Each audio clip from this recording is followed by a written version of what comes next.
thing that I'm going to do.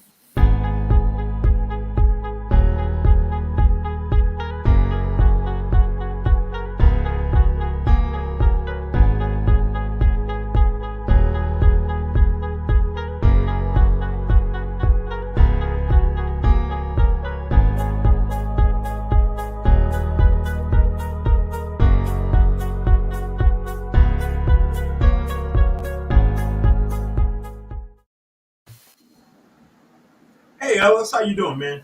I'm doing well. I forgot to take myself You out. forgot to take yourself out. It's all So yeah, this is Ellis. This is the man behind the scenes. He makes all the magic happen. So if it's magical, he did it. If it's messed up, I did it. That's the story for today. That's the story for today. That's the story all the time. Man.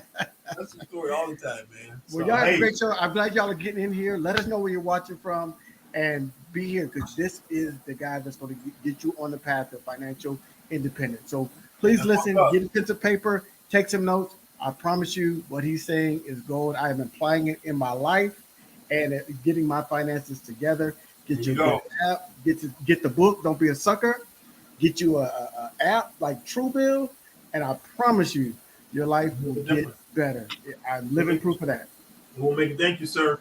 Thank you, sir. The today's session is going to be awesome because it just hit me as I was going through it and putting it together that this is really about discipline, and if we're willing to be disciplined, then you can make moves to have financial independence.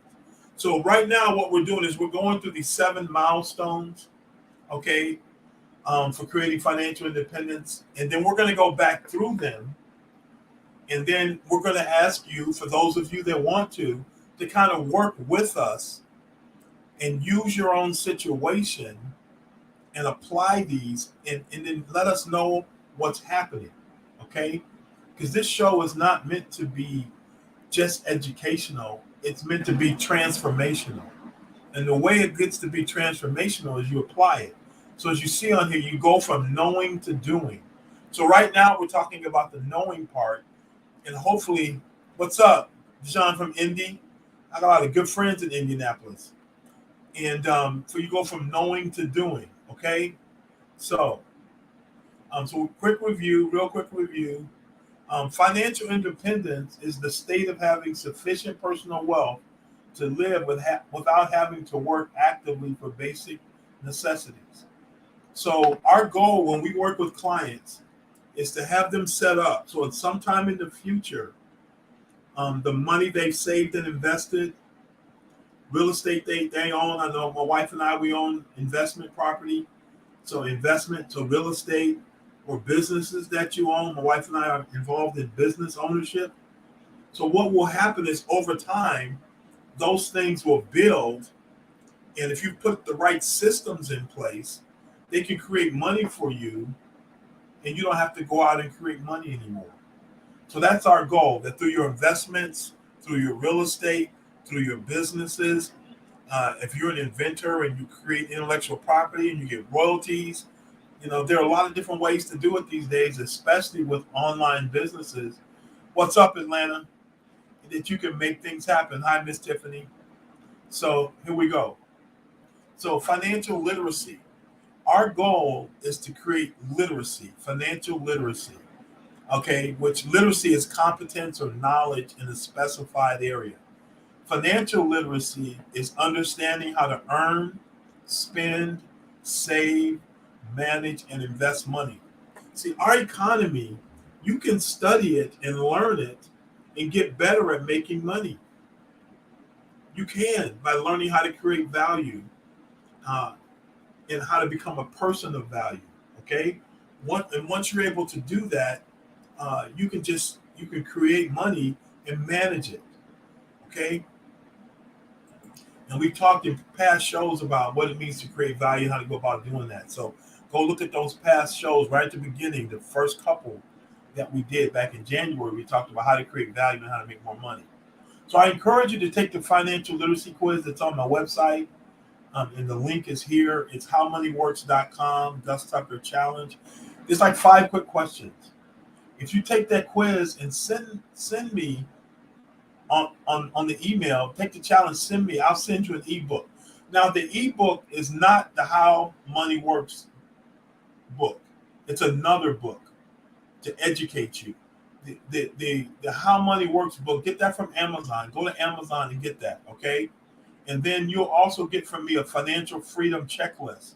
There's some questions for you to ask yourself about your own financial situation to make sure that everything is handled in your financial situation. It's like going to the doctor. They've got a series of questions and tests they do to find out what your numbers are in key areas of your life so you can manage those numbers, whether it's certain vitamins and nutrients that should be in your system, certain hormones, certain proteins, vitamins, your weight, blood pressures, all these different numbers. So you go to the doctor early on to get those numbers done, and then you manage them over time, right? So you can see the changes. We're going to do the same thing with your money, okay? It's the same thing. It's a discipline to be managed your whole life. So I encourage you to get this book, How Money Works. Financial independence is a skill. It can be learned. If we study it, you can make it happen for yourself. So you want to get this book, How Money Works. Go to Amazon, order it, okay, and start reading it and apply it in your life. Ellis, has been applying it. It's working. I'm applying it in my life. It works because money and creating financial independence, it's a skill. It's not a talent.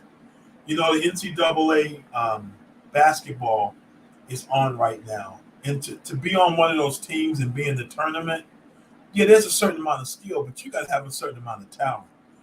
And you got to be a certain height. You got to have certain quickness.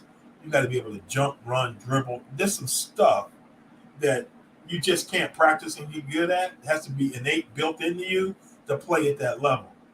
The thing is, with these money milestones, it isn't about being a certain smart or genius. It's just about learning it and then applying it, okay? So these are the ones we've done. We started financial education, find a financial professional. Hopefully you've done that. If you need help with that, I'm more than willing to work with you. Develop a plan for proper protection, insurance, the different insurance, life insurance, health insurance, long-term care, property and casualty. You want to make sure you've done that.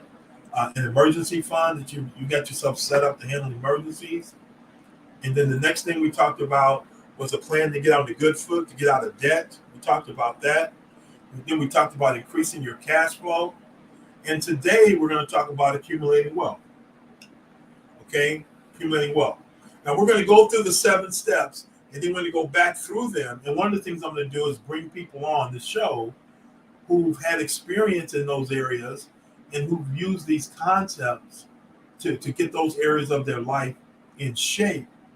And I want you to have your plan in front of you so we can work on it, okay, to make sure you got a plan that's workable and in place, okay? So we're going to get through this. These are 7 money milestones. We just talked about them. And now we're on build wealth. So what we want to do is we want to pay the least legal amount of taxes possible. We don't want to lose money, right? When we're investing, we want to beat inflation. So we want to pay the least legal amount of tax possible. Do you hear what I said? Least legal amount. We don't want any troubles with the IRS, but we want to pay the least legal amount that's possible. That's why the IRS rules are out there, so you can learn them, and then you can make them work for you, okay? And then we want to accumulate and grow assets for the future. Okay, now here's the deal. 2 people start on the journey. Will your wealth last as long as you do? It's a question you must be able to answer. So you want to look at your life expectancy. You're probably going to live until your mid-80s at least, maybe 90 or above. But if you're alive now and you're 40, 50 years old, if you look at the mortality tables, you're talking mid-80s, probably early 90s, okay? And so whenever you decide that you're going to retire, when I say retire, I mean actively working for money, okay? It doesn't mean your income went down. It just means you stop actively working for money, okay? I don't suggest anybody retire and do nothing. Like you aren't active, you aren't involved in life and making things happen. You just may not be going to whatever you did to make money. But I really encourage you to stay active and have goals for later in life and be making things happen for yourself. 63% of people have a greater fear of running out of money in retirement than dying. In other words, that's a concern of people. Did I start early enough to save? Do I have enough saved? What kind of returns do I need to get on my money while I'm retired so I can stay retired? Okay. So we need to really be thinking about how much money we need for how long. For retirement age couples, if you're in your 60s right now and you're alive, one of you is probably going to live past age 95. Okay, so you need to have money to live past 95. And for most people, that's going to mean beyond what you can get just through your Social Security check. It's going to mean more than that. Okay, so whatever stage of life you're in, you start building wealth. And then you see that big green now. When you start building wealth now, okay? So summer's coming back up again, right? And if you wanted a tree in your backyard that could do some shade for you, you know what I mean? You can sit under it and have some shade. When would you have to have planted that tree? Man, probably 20, 30 years ago, right? But if you didn't plant that tree back then, when is the best time to plant that tree? Guess when that is? If you didn't plant it in the past, when is the best time to plant that tree? Today. Okay? So I don't know what your wealth accumulation strategy has been in the past, but man, let's get on these 4 disciplines that we're talking about here today. Number 1, save regularly by automatic direct deposits, right? Do you have bills that no matter what's going on, you pay them? Well, you got a new bill if you don't have it already. And the new bill is called saving money for the future. Saving and investing money for the future. That's a bill. Put it on automatic, deposit. What's one thing that most people will not lose right now in their life? This thing right here, cell phone. Folk ain't trying to not have no cell phone. Come on now. Well, your bill called saving needs to be as important as your cell phone. Okay? 1, don't touch those savings till you reach your goal. These are long-term savings. Okay? This isn't the emergency fund. That was step 3. This is long-term savings. So you're not touching this. It's like a big sign in front of it that says no fishing. No fishing. And no, a sale is not an emergency to spend this money on or anything like that. No. Third thing, you're going to review your goals and your progress at least once a year. Are we on track? Are we hitting our numbers? What are we doing? Is it still working right? Every year, you look at it again at least once a year, sometimes more. Okay? And then you make adjustments as your life and finances change. That's what that checklist I was talking about is for. You do that checklist, and then you kind of see where you're at and what you need to work on. Okay? What are the 4 threats that everybody that's on this journey for financial independence has to beat? 1 is procrastination. I'll get started. What day do all diets start? What day? You know what day they always start on? Monday. Let's start Monday. If a diet's a good thing or change your eating habits or working out is a good thing, it should start today. Not Monday, but today, right? So we got to overcome procrastination. We got to overcome losing money. With the things that are going on right now in our world, people, the economies are kind of shaky. The people are losing money. You got to beat inflation. Have you seen gas prices go up any? Have you? Did your job give you a raise so you could deal with the higher cost of gas, the higher cost of food? Because it takes gas and energy to make food, right? So if the energy costs are going up, the food costs are going up too, right? So did your job give you a raise over the past couple of weeks of 10, 15, 20% so you could take care of the inflation? Oh, they didn't? Oh, how come they didn't do that?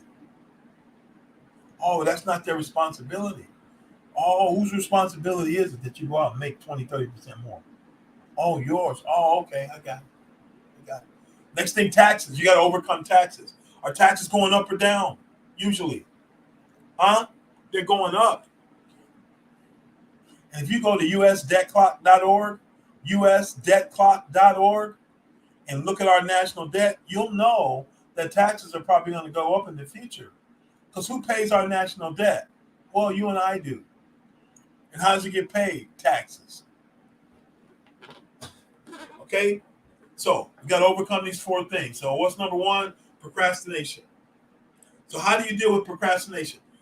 We have a small group Bible study, and there's a young lady. Well, she's an older lady. She's in her 50s. Said she wanted to get a real estate license. And it's March, right? And she said, I said, when you want to get it by? She said, the fall. That's like 5 months from now. I'm like, oh, heck no. No, we set Mother's Day as a date. No later than Mother's Day. It's 2 months. And you call up a real estate broker that you tell them you want yours by Mother's Day and have them put a plan together for you to get it by Mother's Day or sooner, and then you get on the doggone thing. Take no joking 5 months to get in the real estate. Come on now. But if we give ourselves more time, won't we take more time? Yes, we will. So get the book, How Money Works. Read it at least 2 times, right? Schedule a meeting with a financial professional this week. If you don't have one, send me an email. Let's get together. I'm not going to try to sell you a bunch of stuff I'm going to try to help you learn this stuff, get educated, and then you'll know what you need to do. Set a goal and deadline for each of the 7 money milestones. Work on the milestones as a team. You and your spouse, you and your significant other, include your kids. We talk about multi-generational wealth, right?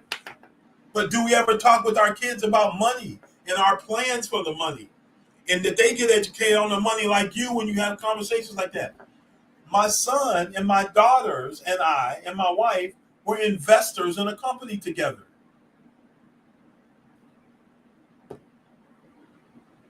Okay? So work as a partner.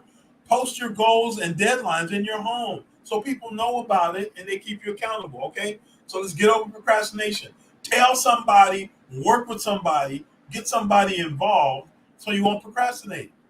Inflation. Wow. Inflation, this says 2.8% over the last 100 years. Depending on who you talk to, it could be as high as 4 or 5%. But here's how inflation works against you, okay? Now look, I started working a long time ago. In my first job in 1981, they paid me about almost $30,000 a year when I got out of college. And within 2 years, by the time I was like 20, by 80, I was 25, I was making $50,000 a year at 25 years old. That was in 1983. What are they paying college graduates right now from undergrad? You know the median income in America for an individual is 35 grand?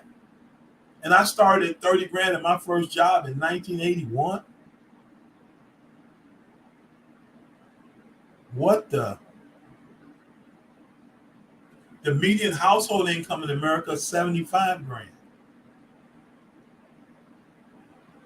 And only 6% of Americans make $100,000. How much? 6%. 6% of individuals make 100 grand. So inflation hits us, right?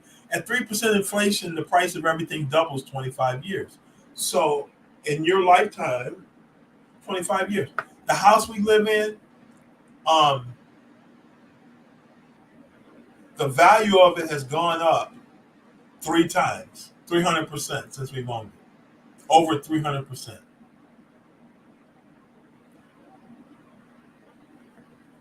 Okay? You got to beat inflation. You got to grow your money, and grow your assets, and grow your income faster than inflation.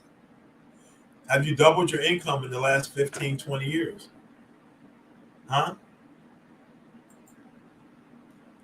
Can't lose money. It's hard. Okay, check this out. So let's say you had $10,000 and you lost 50% of it in an investment, right? So now you're down to 5,000. To get back to zero, do you have to get a 50% gain or 100% gain? Think about it. Think about it now. You had 10, now you're down to 5. To get back to that 10, is it a 50 or 100% gain? It's 100%. 100% to get back to zero, where you're even. That's why people that lost money back in 2000, 2002, right? They were making it back. Then 2008 hit them upside the head.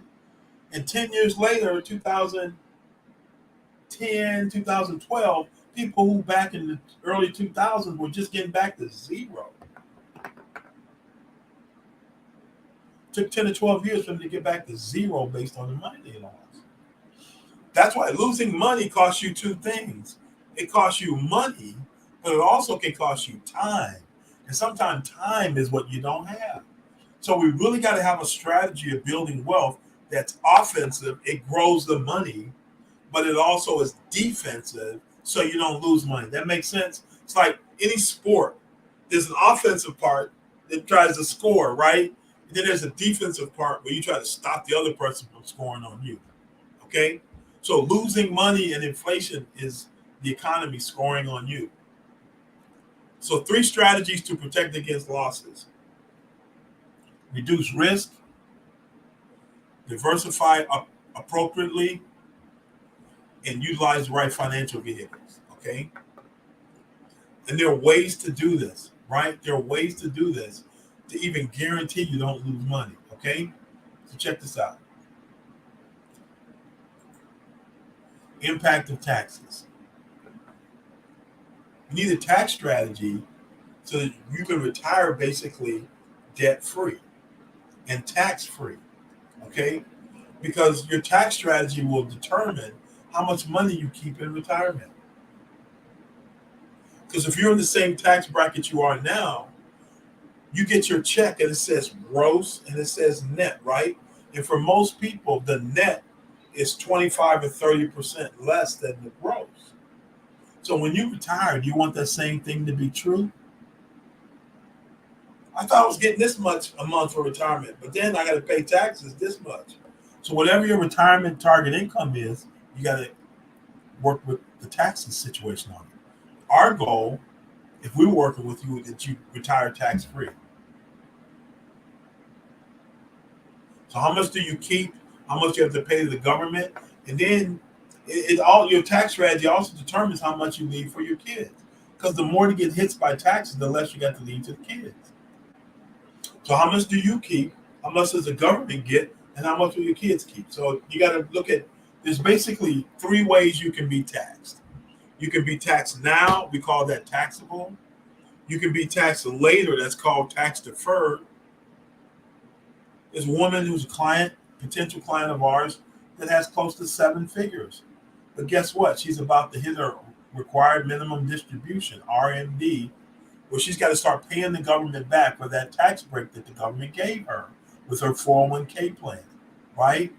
She doesn't even need the money, but the government is requiring her to take this money out. Why? Because the government wants their tax money that they gave you a break on for the past 30, 40 years. Now they want their money.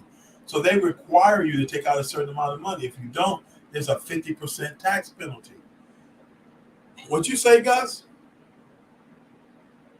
Yeah, 50% tax penalty. And then there's tax never, where you don't get taxed on retirement. So what would you rather get taxed on, your seed or your harvest? So let's say you save $10,000 at age 29, and you could get a 9% return.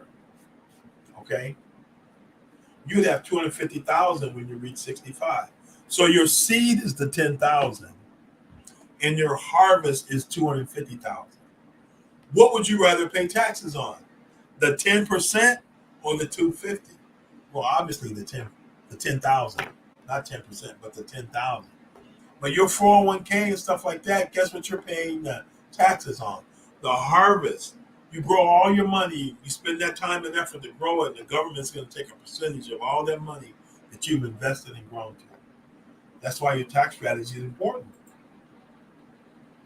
Because you have taxable accounts like savings accounts, checking accounts, CDs, and all that kind of stuff.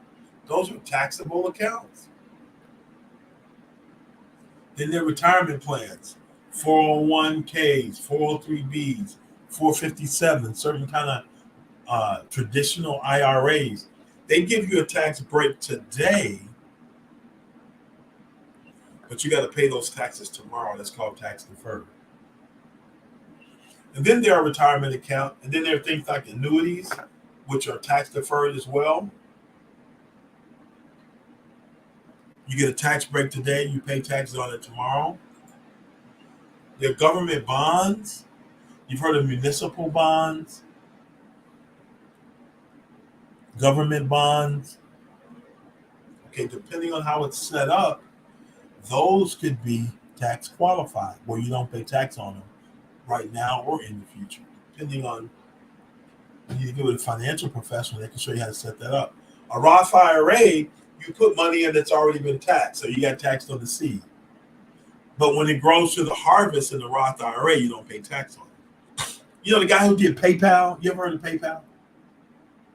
Well, this guy, he invested into PayPal, right? And you know what he did? This was smart. He took the shares of the company and put it in a Roth IRA, the shares of the company. So he paid the taxes on getting the shares up front, put them in a Roth IRA, and then it grew. It's worth billions of dollars today inside that IRA. Guess how much tax he got to pay on that? None. Ooh, that was brilliant. $5 billion in an IRA that you don't have to pay any taxes on. That's pretty cool. That's pretty cool. Then there's something called permanent life insurance, where money that grows inside that insurance is not taxed. It grows without being taxed. You can take it out without it being taxed. The death benefit, typically when you die, isn't taxed. Man, and you can have contractually have a floor on your account inside that insurance. So when the market goes down, you don't lose the money that's inside the policy. Okay? So it says everybody's got a plan until they get punched in the face, Mike Tyson. Okay? That's why you need to have a plan, and you need to know that, man, hey, everything's not gonna like go 100% how we planned it. We're gonna get punched in the face, but we got to learn how to deal with it. Avoid the risk of running out of money in retirement. How do we do that? Planning. How do you do that? How do you not run out of money? One, maintain potential for growth. Okay, we have to participate in the upside of the market. We have to, because we have to beat inflation. If we do nothing, inflation is going to beat us up, and we're going to have less money down the road. We got to figure out a way to reduce our potential to lose money. And there's some ways you can do that with your investments and other programs. We have solutions. We have solutions for you where you can grow your money faster than inflation, but have a built-in floor so you don't lose money. Okay? And what your portfolio needs to be is consistent and predictable, not wildly up and wildly down. Why? Because you don't want your retirement income to be wildly up and wildly down. You want it to be consistent, right? So we got to learn how to do that. How are you building wealth or income for retirement? Social Security can provide a base for you, but it was never meant to be 100% of your income. Reliable income. Predictable income from savings. Maybe you've got money in a savings account or some kind of saving vehicle, not an investment vehicle, but a savings vehicle that can provide some income. And then you've accumulated some income from your savings. maybe through life insurance, through cash value insurance, or retirement plans, or some kind of investment you've done or company's done, that at the end of your life, it can provide income for you. So we got to figure out, and we've got some strategies for doing that, where your income stream is going to come from when you're quote unquote retired. Okay. Now, here's the thing: generating wealth, creating wealth for generations is a discipline. First, we got to get started, right? Then we got to keep going, be consistent, set it up on automatic pilot. We got to keep it growing. How do you do that? You periodically review with your financial professional to see how you're performing, and then you keep adjusting, you review and you make changes, and then you measure your progress towards your goals. Does that make sense? All right. So what do you do now? Take the financial literacy challenge. Take that, okay? Send me a score and get a free ebook that's going to help you on this journey. It's not the How Money Works book. It's another book. The How Money Works book, get that from Amazon. Get your financial needs roadmap. Maybe you've done this, maybe you haven't. But work with a professional to put together your financial needs roadmap. We're going to ask you a bunch of questions beyond just your income and your expenses, and some other questions to figure out where we're going. What's financial independence look like for you? Get that financial freedom checklist. It'll give you some things that everybody ought to think about handling, and start building your wealth today, right? That tree that we should have planted 20 years ago, when do we plant it now? Is now, right? That's the time to do it. Well, that's what I got for you today. Hit me up. Let me know how this is working for you. Share it with other people. Give me ideas about things you want to hear about in the future, and we can talk about. We can bring guests on about. This is your show, and we want to cover things that are going to make a difference for you. All right. You guys have a great weekend. Financial Freedom Friday. Share it with other people. Okay. Watch it again and do the things we're talking about. Go from knowing to doing. Thanks a lot, guys. Have a great weekend.